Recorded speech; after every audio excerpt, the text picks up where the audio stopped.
Well, kia ora everyone, and welcome to a special Cup Week edition of the Harness Half Hour, proudly brought to you by Airpark Canterbury and HRNZ Marketing. In this episode, we feature live aftermath from the 3 Group 1 races on Christchurch Casino New Zealand Cup Day, and phone interviews for the Airpark Canterbury Dominion and Woodland Stud Free-for-All on Show Day. First up, of course, we must feature the Christchurch Casino New Zealand Trotting Cup, which was won by Cruise Bromag. After the race, we caught up with part owner Danny Zavatanos. But first, here is the full replay of the great race.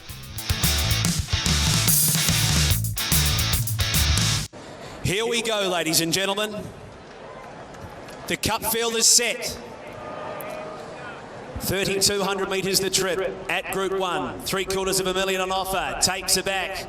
And the cup field underway. Hale Christian wasn't fast out. Smokin' By galloped away. San Carlo Rough came back pacing, and our Uncle Sam up in the air at the start. The first of them to go straight onto the speed. The fixer is going to hand the lead up to Classy Brigade and Cruise Bromac rushing forward. Next, Henry Hubert Nandolo settles down at about 5th spot. 2 lengths in advance of Spankham around San Carlo. Next of all is Mark Shard from Chase Auckland. Hale Christian goes back to the inside, 6 lengths away to AG's White Sox. A further 10 lengths away to Smokin' By, and our Uncle Sam is unfortunately out of play. Into the straight they come on their first lap of the Christchurch Casino New Zealand Trotting Cup. The leader is Classy Brigade, and he's going to hand up the lead to Cruise Bromac. So Blair Orange, in the race that has eluded him so far, takes Cruise Bromac to the lead with 2 circuits left to make, and the speed is pretty good. Second is Classy Brigade, and 2 lengths away. Third is the fixer. Now, he's now 3 back on the inside, so Rasmussen will have options to get off the inside or stay there. Nandolo next on the inner, and moving forward on the outside is Spankham. He's followed forward by San Carlo, so this could get interesting. On the inside is Henry Hubert.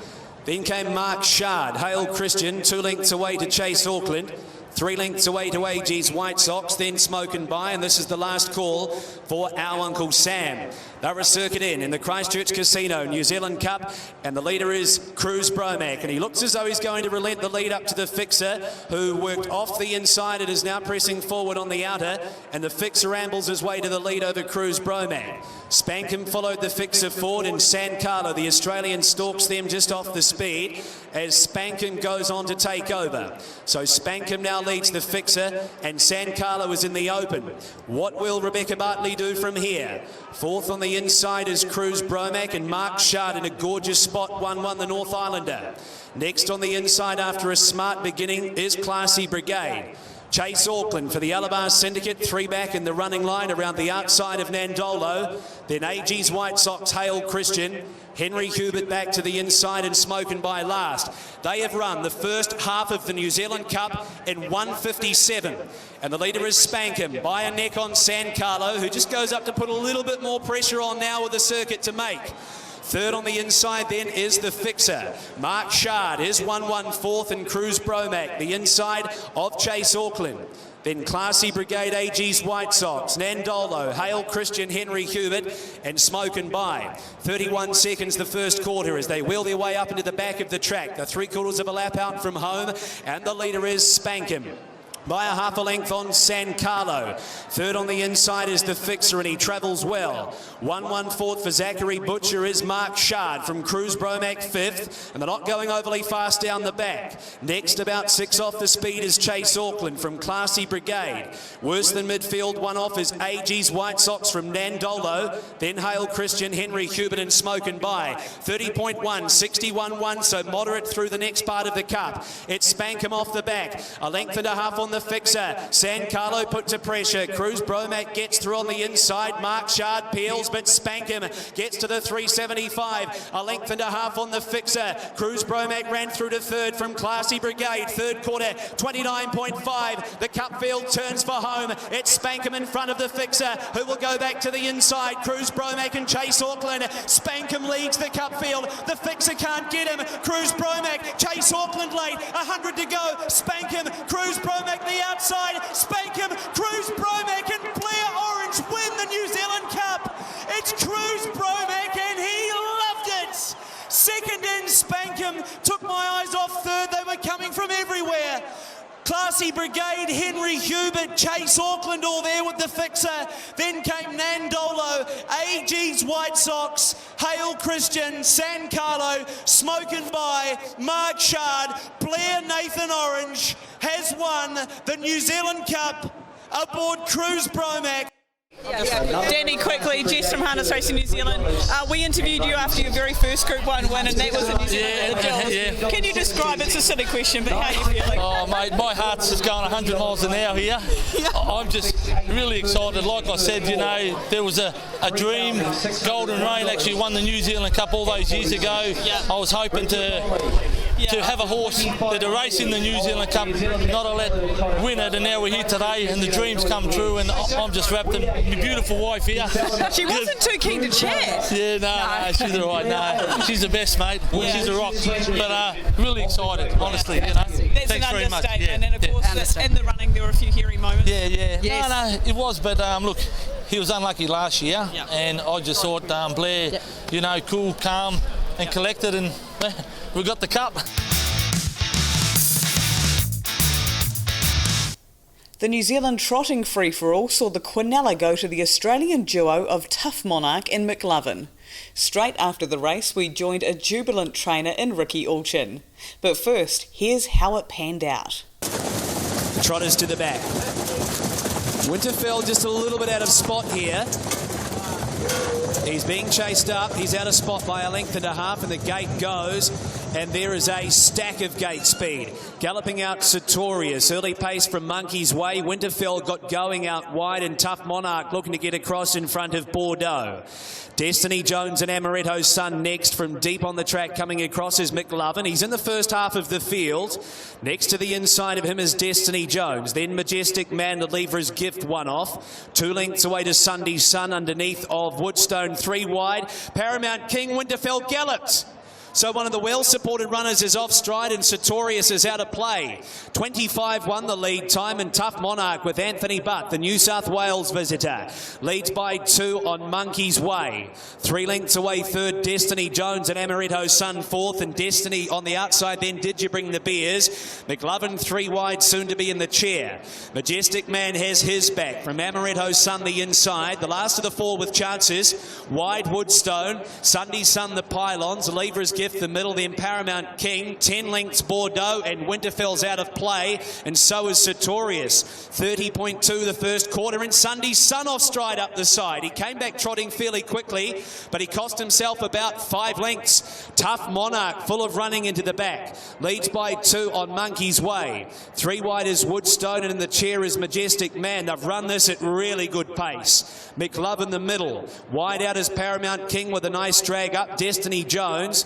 Then Did You Bring the Beers? Amaretto's Son, the Lever's Gift. 10 lengths away then to Bordeaux. Sunday's Sun galloped again, out of play both Winterfell and Sartorius. 29.9, 60.1. It's a Group 1. 500 to go. Tough Monarch comes off the back, 2 clear, and he travels well. Well, on the inside next is Monkey's Way. Majestic Man driven up. McLovin back to the inside, 2 lengths away. Did You Bring the Beers? Tough Monarch.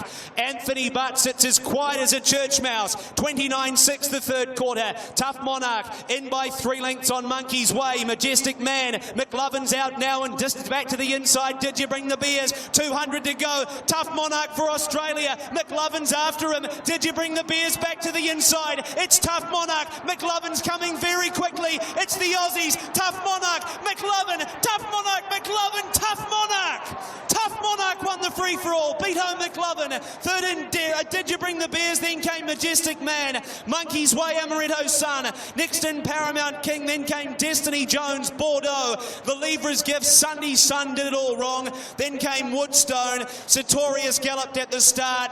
Winterfell blew it at the mile. The Australians are 1 and 2 in the Commodore Airport Hotel, New Zealand trotting free-for-all. Ricky, right. Immediate response to that performance? Oh, I'm just ecstatic. I mean, to come over here and win. I always thought he could win a big race, but to come over here and do it, it's something else. It's unreal. Did he always show that promise when you first got him? He always showed ability, but he was a bit of a rogue early. It's probably a rags to riches story, actually. He was written off unbroken and sent. Yeah, was meant to just go and not be a racehorse. And, the owner's been very patient and they've trusted me, and here we are today, so it's good. And how does it feel to pick up one of New Zealand's biggest trotting races? Oh, unbelievable. It hasn't sunk in yet. Yeah. I mean, I'm glad it happened with this horse because, he's so good. Yeah, exactly. And it must be I've nice. had him from day one. I broke him in. Yeah. I've done all the work with him, so to come here and do that, must be nice to head an Aussie Quinella too, just quietly. Unreal. And Nikki, my girlfriend, won Fashions on the field, so it's been a big day. Oh, fantastic. That is outstanding. So all going forward to Friday? He'll go to the Dominion, yeah. I mean, whatever happens now is an absolute bonus. But he'll go to the Dominion and he won't be out of that either. Yeah, and what does it mean for you as a trainer in your career? Oh, it just means the world. I'm not overly old, I suppose. I'm only 32, but to come here and, I don't know, on the world stage, I mean, the coverage you get here and, it's probably, who knows what'll come from it. The world is your oyster. Yeah, definitely. So I'm so excited. Congratulations. Go enjoy this. Thank you. I can't wait. Time for a beer. Good on you. Hey, thank you so much. No worries. And of course, the third Group 1 on the day was the Macmillan Equine Feed Sire Stakes Final. In a desperately close finish, One Change got the victory. Here's the replay, and then we chat to part owner Michael Woodlock. Macmillan Equine Feeds Sire Stakes Final underway, and One Change came out of the gate very fast. Joined by Aqua Sancta in 3 wide, lineup being driven very positively, and he's going to find the lead here, lineup. So Anthony Butt once again is Group 1 in front. Leads by 3 on One Change. Moving forward is Mighty Louis, caught very deep, is Flying Even Better. Above and beyond 3 back on the inside, and in the middle next as they wheel around is Aqua Sancta. Dynabolt has his back. Then Skippy's Delight the inside from Down to the Bone, a length away to Italian Lad, then Bad to the Bone, copy that Virgil. Lineup leads, and the lead time was 24.6, so Lineup is the pacemaker.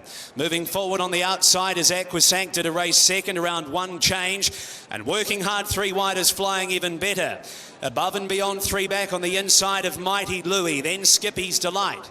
Dynabolt in the pink cap and the running line in front of Italian Lad.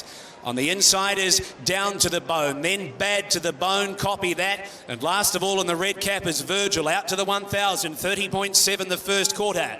And the leader in the E&M Stride Silks is Lineup, wheeling up into the back of the track, a length and a half One Change. Ahead away on the outside is Flying Even Better, and Aqua Sancta has the 1-1. Here's Italian Lad 3 wide into the back as the pace eased up front.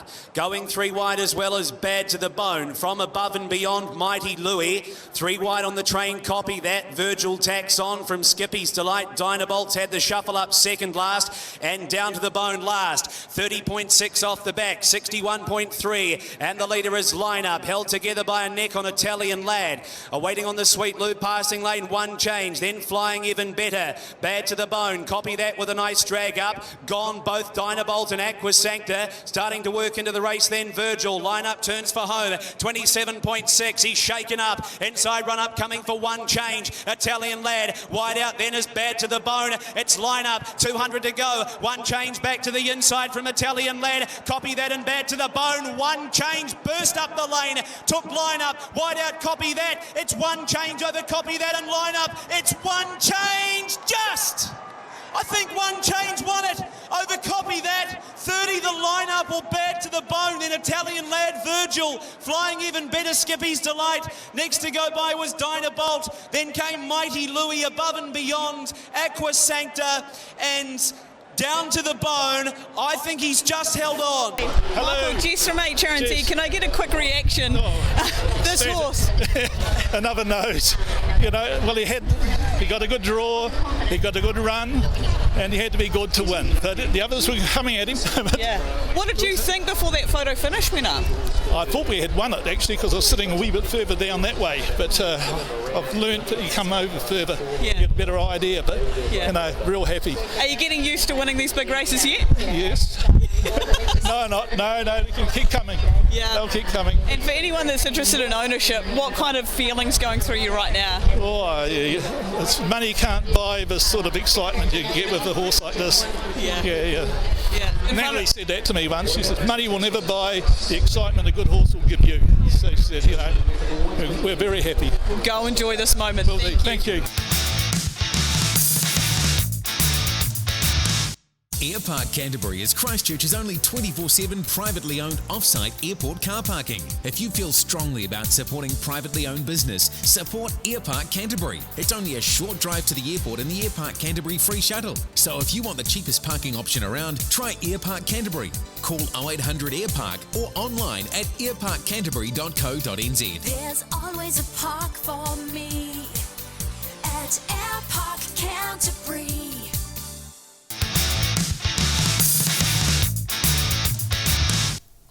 On show day, we were set for an epic battle in the Airpark Canterbury Dominion, but it would be a dominant display by Habibi Inter that would steal the show. Here is the replay, and then we chat to owner-breeder Julie Magsill. The Dominion Fields, tapes are back. Now Oscar Bonavina trotted off the mark, Amaretto's son did not.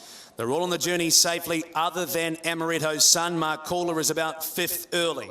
The first of them to go deep on the track is Destiny Jones. Valori is up in the air when going up for a look at the lead, and McLovin made a great beginning early. The Dominator out the back has galloped.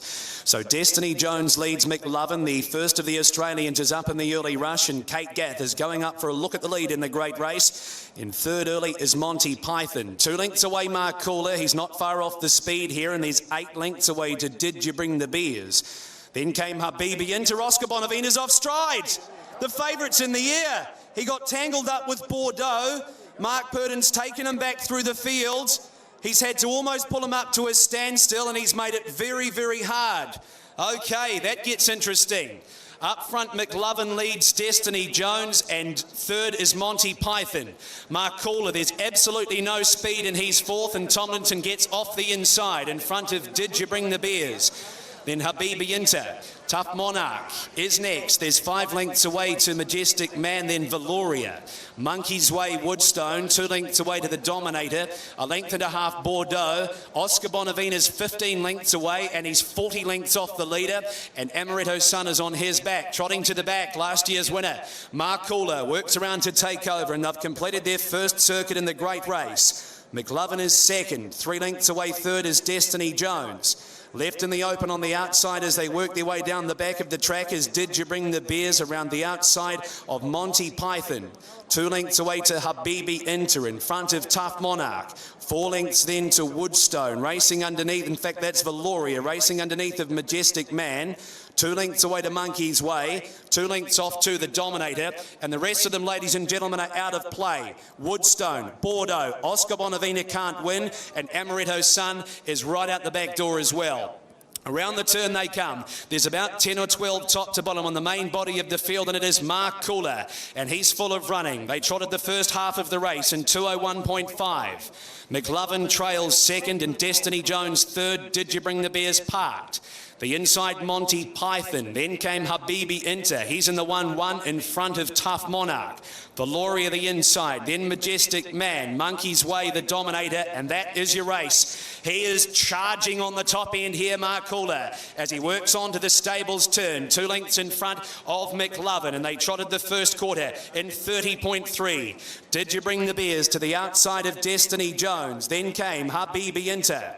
On the inside is Monty Python from Tough Monarch midfield, then Valoria, a length away to Majestic Man and Monkey's Way last. Mark Calder to the back, are around 800 metres out from home, leads by 2 lengths on McLovin. 2 lengths away third and able to drop down to the inside, then Did You Bring the Beers as they pour it on down the back. Habibi Inter left in the open, driven along a touch then Tough Monarch from on the inside Monty Python, getting out underneath of Majestic Man, then Valoria, 29.9, 60.2 off the back, and the leader is Mark Calder, out by 2.5 lengths on McLovin. Habibi Inter dropped down to third, but he's charging still, Mark Calder. Tough Monarch into the clear, then came Majestic Man from Did You Bring the Beers. Tomlinson sits quiet, Mark Calder 1.5 lengths. Habibi Inter's coming up to make a race of it. Third quarter, 29.8. They turn for home, and Habibi Inter claimed Mark Calder and shot away. Habibi Enter, 3 lengths clear, Tough Monarch, then came Mark Cooler, but this is a total domination of Blair Orange, Paul Nairn and Habibi Inter. What a week, 2 Group 1s and stunning. Habibi Inter has smashed them. Second in, Tough Monarch. Third to go by was Monty Python. Mark Cooler knocked up and ran 4th. Then came Valoria. McLovin next in. Did You Bring the Beers? Majestic Man, Destiny Jones, Monkey's Way, Oscar Bonavina, Woodstone, Amaretto's Son, Bordeaux, and the Dominator. Well, one of the informed horses over the past season has been Habibi Inter, and surprisingly paying around $16 for the win in the Dominion. Breeder and owner Julie Magswell now joins me. Julie, it's a silly question, but how did you feel after that big event on Friday? Well, it was really surreal, and I didn't expect it. I thought he would go really good, but all the hype was on other horses and things, and I thought, if I could just get a place, that would be wonderful. So then for him to perform like that and do what he did, it just blew me away. Because he didn't just win, did he, Julie? He absolutely annihilated them in the end. He did. He looked magnificent. I went and saw him beforehand and was chatting to Paul, and he just looked in form. He looked the horse that I love, and he was primed for it. Paul said to me 3 months ago, we're going to go for the Dominion and not the free for all. Is that okay? And I said, yes, whatever you think. He said, I think he'll be great in that. And as in true Paul form, he was dead right. Yeah. Oh, exactly. And when you look at the past season, Julie, I know that there was a lot of focus on, it was one of the most even Dominion fields we'd had for a long time, with the Australians, of course, in there as well. But, Habibi Inter, he's just been impeccable this year. He won 3 from his 6 starts and 3 placings as well. You must be over the moon with him. I am. I've always thought this is the one, and he's going to be great. And as Blair said in the interview, he said, as 2 he was really good, 3 not so good, 4 really good, 5 he got injured, and he's back. But he took time. He's a stallion, and he's strong-minded, very arrogant, and he's just learnt the game in the last, couple of months. He's just sort of come into himself, and I just couldn't be more delighted. Oh, exactly. And lightly races, you say he's had his fair share of bad luck, 36 starts for 11 wins. Just a 6-year-old now, Julie. So in the long term, are you looking at a stallion career for him, or are you just taking it year by year? I am, actually, because that's what Paul has always said to me, and yes, he's always said, this is, he's just got such a beautiful looking horse, but he said his conformation and everything, he said he's absolutely faultless. So he's always said to me, this is a breeding thing for you, Julie. This is your future with him, really. And I've had lots of offers for him and that, but I've just thought, no, look, I've got to stick with what we all started out with and what our plan was. Yeah, exactly. And I guess, you breed to have a champion like that, so once you get them, sometimes selling seems a bit pointless, doesn't it? Well, I think also at my age, you know what I mean? This is a wonderful sort of hobby and everything for me, and it's lovely with my family and friends. It's all become, special, really, watching him. And I've just also had a little filly foal from Habibti Ivy and Father Patrick, and she is gorgeous, absolutely gorgeous. So, it's been a big couple of weeks for me. Yeah, exactly. In this family, it's just been such an integral part of your career in harness racing, hasn't it? Well, it has, and I mean, as I said, it goes back to my father breeding 310s, and if you look at the progeny that's gone all the way through, with, my father was an amateur trainer, and so was Dick Petrie and everything, and they just sort of plodded along.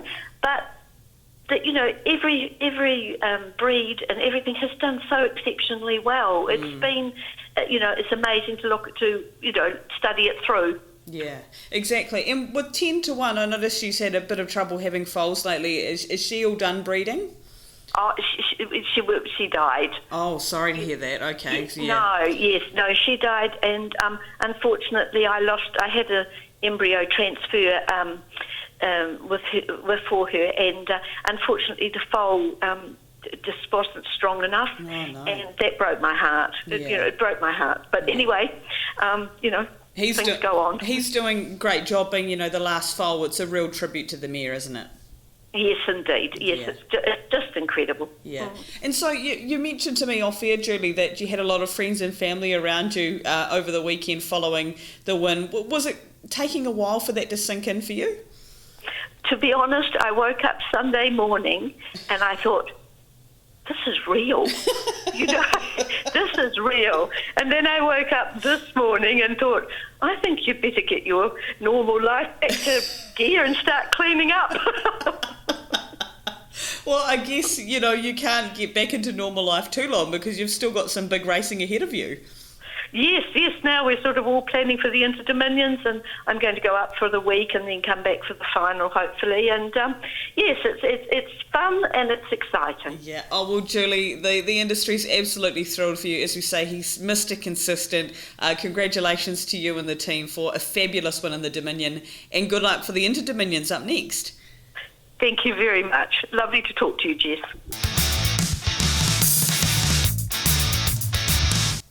And Cup Week couldn't have had a more perfect fairy tale ending for the Alabar Racing Syndicate when Chase Auckland and Tim Williams won the Woodlands Free-for-All.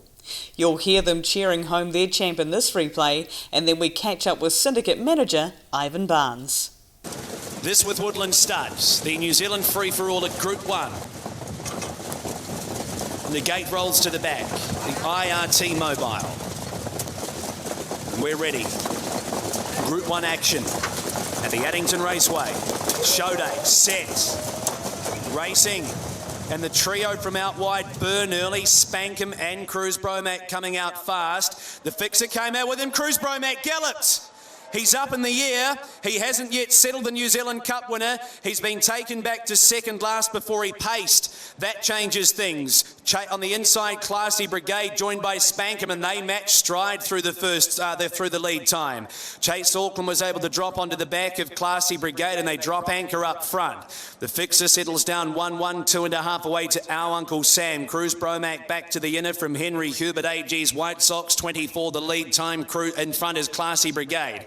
Leads Cruz Bromack a length and a half. Ahead away third and parked is Spankham racing in front of the fixer. Then the Australian, Our Uncle Sam around Cruz Bromack. And the last two, Henry Hubert and AG's White Sox. Woodlands, New Zealand pacing free for all. And it is this son of Better's Delight. Classy Brigade on the IRT stables turn. A length and a half clear of Spankham.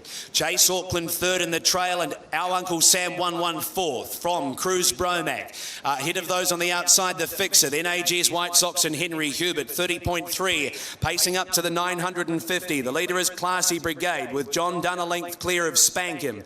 Chase Auckland third in the trail, and 1-1 fourth is the fixer. Cruz Bromack 50 inside. It'll be a fast sprint home. Then came Our Uncle Sam, AG's White Sox and Henry Hubert. He's trying to stack them up down the back, and he's doing a good job of it too.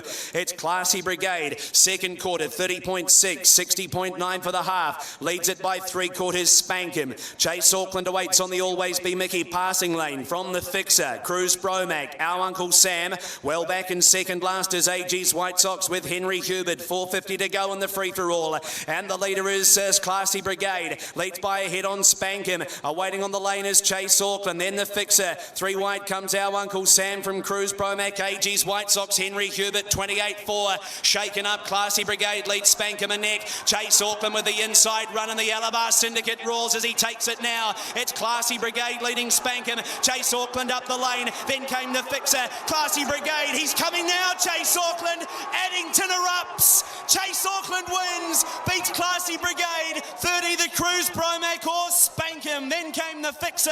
Henry Hubert, Our Uncle Sam, and AG's White Sox gallop turning in.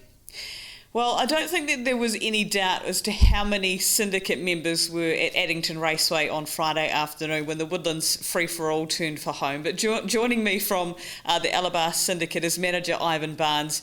Ivan, once Chase was taken out of the trail and hit that passing lane, what was going through your mind? Well, we were all standing up. Well, we were all shouting, yeah. I hadn't got a very loud shout, but it was just an amazing feeling. And I had straight away had a flashback to the Sire Stakes a couple of years ago where he had the trail behind King of Swing. And as soon as that gap opened, I thought, wow, I think we're going to win this. Because we know what speed he's got, and he had the run of the race. So I thought it would be pretty unlucky from there not to win it. So it was just an amazing feeling of, yes, let's stand up and get ready to run. Yeah. Exactly, and it's been such an emotional roller coaster for you and the syndicate. What does it mean to have Chase back in a Group 1 winners' circle? Well, see, on Cup Day, everyone was pretty excited. We knew he was really in the zone because he had trialled fantastically with Cruz Bromac at Motukarara on I think it was Saturday morning.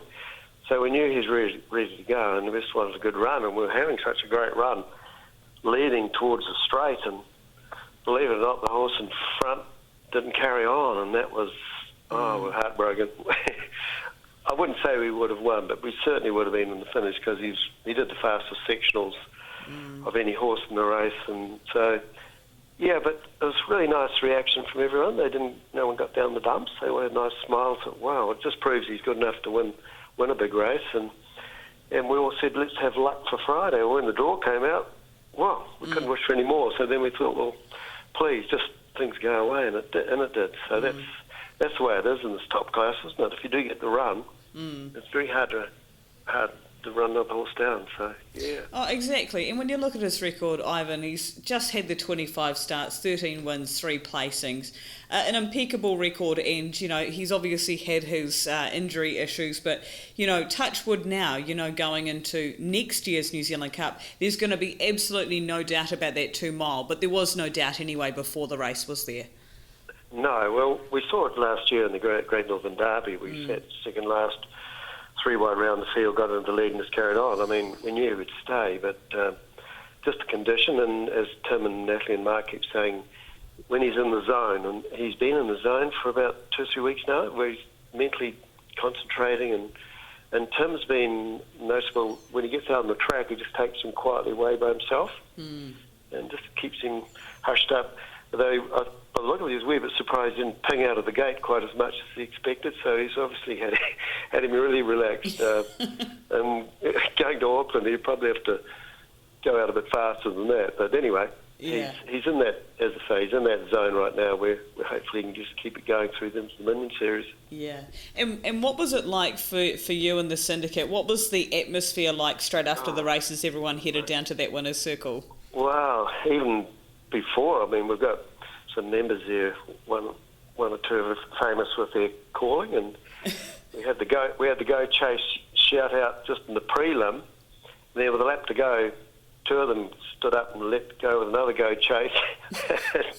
Everyone ran and say, what's going on here? But once up that straight, the emotion was just fantastic, and to try and get everyone down into the birdcage area, it was quite an intricate walking course, but we all got there, and then we had to all cram along that little viewing platform. Amazing, yeah.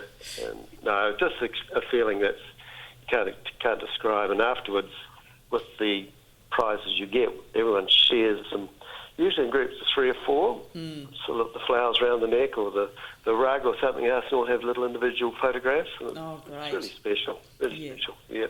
Yeah, I guess because that's one of the things that you don't really think about when you've got a large syndicate. You've got to manage things on the day, like even the stabling visits, 10 at a time allowed, of course, for health and safety reasons. And, you know, I guess with trophies and things, other syndicates have a ballot system or a draw system. Yeah, we have to do that today where we say go in the draw if you'd like to win. We've got a lineup of three trophies. Yep. And, you know, either... It's a bit difficult to say one person's going to have a lot, so they all go in the draw, and luckily everyone seems to have a turn with them, and so these trophies are being spread around the country. Yeah. And we've even had people from Australia taking some home, so Yeah, no, it's just a special moment. We're very, very lucky to have a horse like it. Yeah, As you know, it's difficult to get a top horse, so we're enjoying every part of it. And it's a thrill. Quite a few people have just said, I can't get over how happy you are as a group. And a lot of the people are in other syndicates too, and they just said, this one's a wee bit special in the sense everyone's very friendly, and lifelong friends have been made, which is great. Oh, exactly, and people from all walks of life, and as you say, Australia, Auckland, Canterbury, I guess you're sharing the whole emotional side of it together as well. Oh, yes, just great. And we had a lunch meeting the day after the Cup, just to have what we called as a debrief, and as we're sitting there, the draw of the free-for-all came out, so someone was on the phone as I was doing a wee toast to Chase, and the whole group just started yelling, wow, aren't we lucky, let's go. So the excitement level had started on Wednesday for Friday. Yeah. No, just great. And we've got some sad, some people have been ill, and there's one sad case, one of the local people couldn't be there, but he was watching it on the telly, and so, we know they're watching as much as anyone who's actually at the course, so that's a nice feeling too. Yeah. No, it sounds like you guys had an amazing week. There are a number of visits and get-togethers as well, and I guess that's the epitome of syndicates. If you can win a Group 1 race, that's amazing, but it's more about the friendships, isn't it? Yeah, and they keep saying communication, and I know it's not a chore, I enjoy doing it, but you've just got to keep communication up so everyone knows what's going on, and the good and the bad, you've got to get it out there, and then they accept the decisions and have their input, so it's just a nice way of doing it, Yeah, and they'll be really grateful that Tim stuck with them. Oh, yes. It's been great for Tim because, he's a young guy with a whole lot of these more elderly people crowding around him, but I think he's enjoying the contact, and we're certainly appreciative. We've gone up and thanked him personally, and I have as the manager, and I can sense the determination. I know he did a wee whip flourish on Friday, which perhaps was a bit naughty of him, but he got through it. And so obviously meant a fair bit to him to do that. Yeah, absolutely. Yeah, nice to see. Yeah. And of course, going forward, Ivan, into Dominions obviously for Chase, but what about other horses in the syndicate? Well, we've got a filly that hasn't really measured up, so we might be making a decision on her future actually today. There's a 3-year-old boy, Bodine Hustler, that's surprised everyone. And initially, he looked the part at the yearling sales, and then he was a problem breaking in and getting going. And finally, he's turned the corner, and he nearly won first up at Kaikoura, where a lot of the syndicate people were in the Alabar tent, and they suddenly thought, well, this horse is serious, and he should win races. So that's something we're looking forward to. Yeah. So he's got quite a future, and next few weeks or months we'll be in the winner's circle again if we have a bit of luck. So that's nice. Yeah. And I'm sure we'll hear you before we see you all, I'm sure. Yeah, you sure will. Well, Ivan, thank you so much for your time. Thank you for all that you're doing for ownership as well, because the Alabar Syndicate, that winning photograph is the best advertisement we can have for harness racing ownership. So congratulations to you all, and here's to many, many more victories to come for the whole group. Oh, thanks very much, Jess. Appreciate it.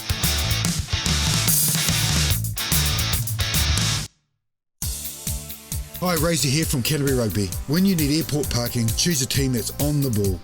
Meet at Airpark Canterbury and get their free Mercedes shuttle to drop you right off at the terminal.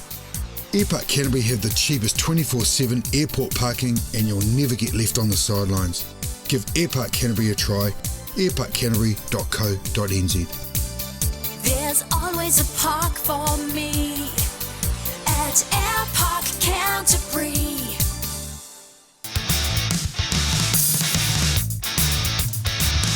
Well, of course, being a New Zealand Cup Week special edition of the Harness Half Hour, we're going to review some of the big races that we've had a look at here on the podcast today with bookmaker Richard Wilson.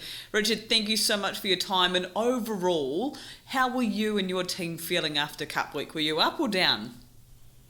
Slightly up, Jess, and it was quite a bit better than last year, so that's always a good thing. And the total hold that we had was up significantly, and I believe that tote included, both days were up as well. So a lot of positive signs there. Yeah, exactly. And the nice to see the treats was shared around too. We saw a few of the smaller stables getting some success. Exactly. One of the most popular wins on show day, the Overzealous. A lot of people, punters, had a little piece of that. So that was very good to see. Yeah, good on them too. Okay, so we'll start off with Cup Day and the trotting free-for-all, which was race 6 on the card. Where were punters going in their mindset at the early stage of Cup Week, Richard? Yeah, well, they zeroed in on a couple here. Winterfell, very clearly the best back there. There was almost $45,000 invested on him in the win book. He was $5 into $340. The best bet there, 4,300 at 5. There was 9,000 to run top 3, 195.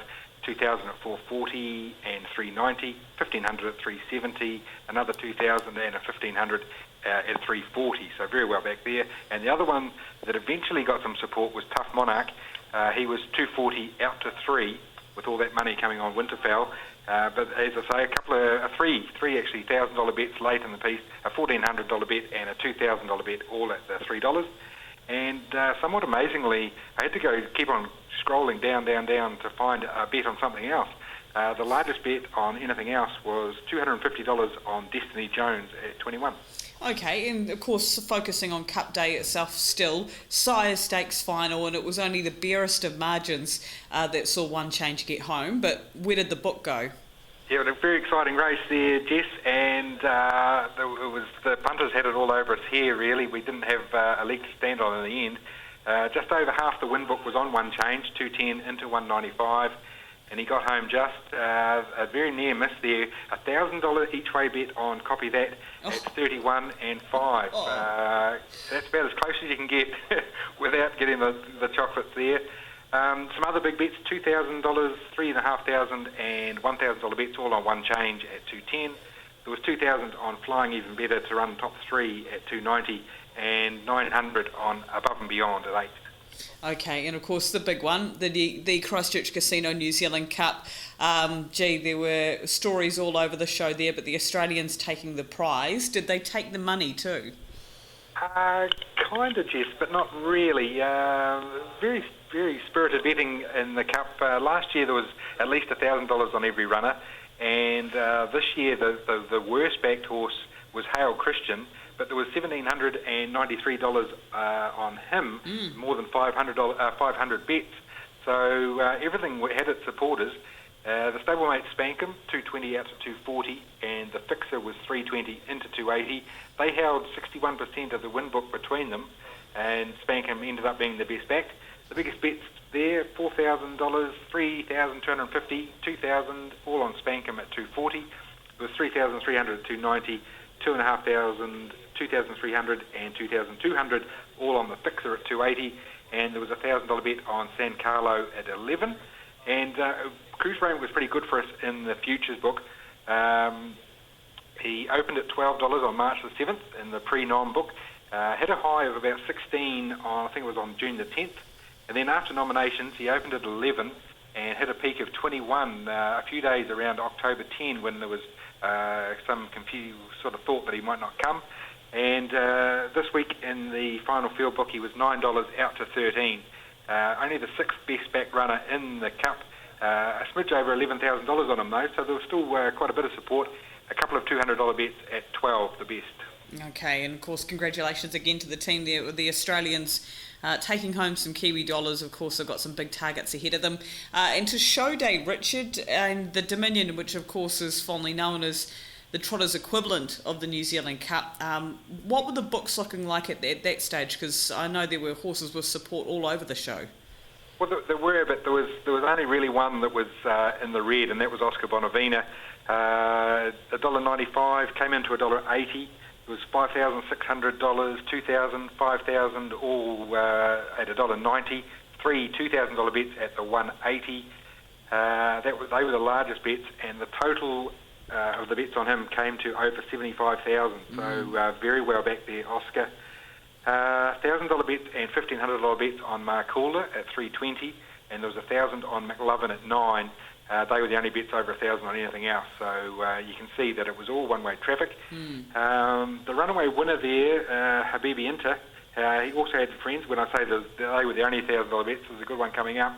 A couple of $200 bets, 250, and there was 1,000 at all at 21 on a VB Inter. So he actually ended up being the next worst result for us behind Oscar. Oh my God, that is outstanding work. Well done to that punter. I'm sure some of the connections would have got some of that $21. And of course the free-for-all, where whenever you have a large syndicate involved, I'm sure there's always support flowing towards a horse like Chase Auckland. Exactly, yes, Jess. And there was two big movers in the race.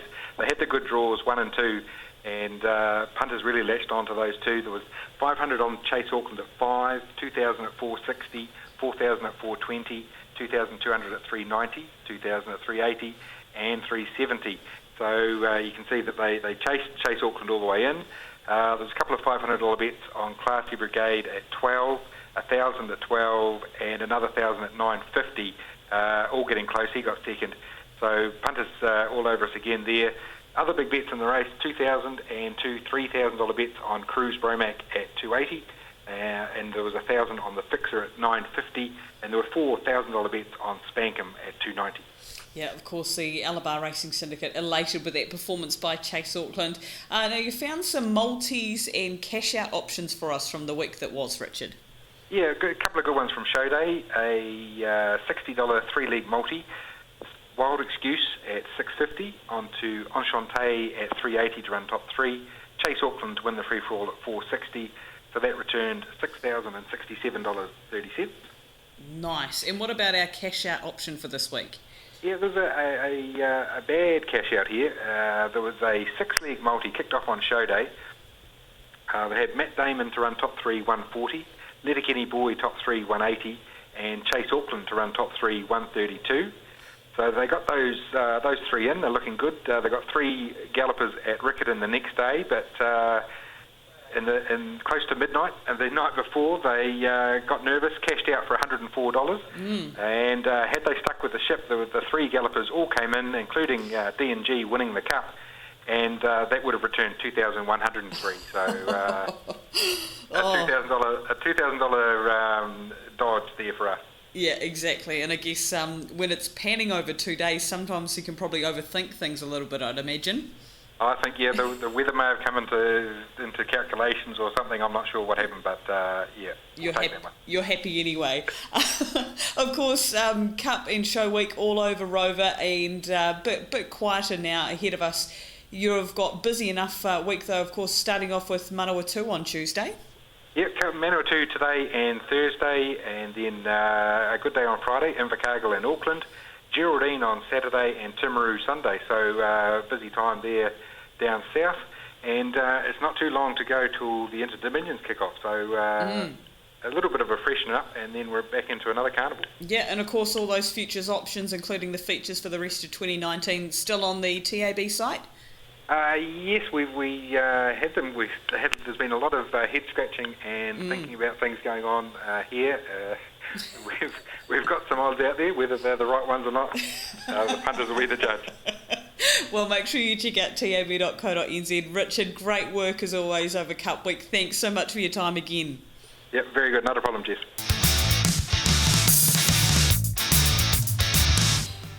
And as we look ahead to the week coming up harness racing wise, Tuesday we have a Wairarapa Twilight meeting. On Thursday we'll see day 2 of that meeting with Manawatu to be held at night. Friday we've got Auckland and Invercargill taking centre stage. Saturday we're down to South Canterbury for Geraldine on the grass at Arari, and then on Sunday we're just down the road to Timaru. And that's it for this week's Harness Half Hour, thanks to Airpark Canterbury and HRNZ Marketing. Don't forget the Harness Half Hour podcast is available on the HRNZ website, on the HRNZ Facebook page, via the Punters Lounge on tab.co.nz, also on Spotify and iTunes.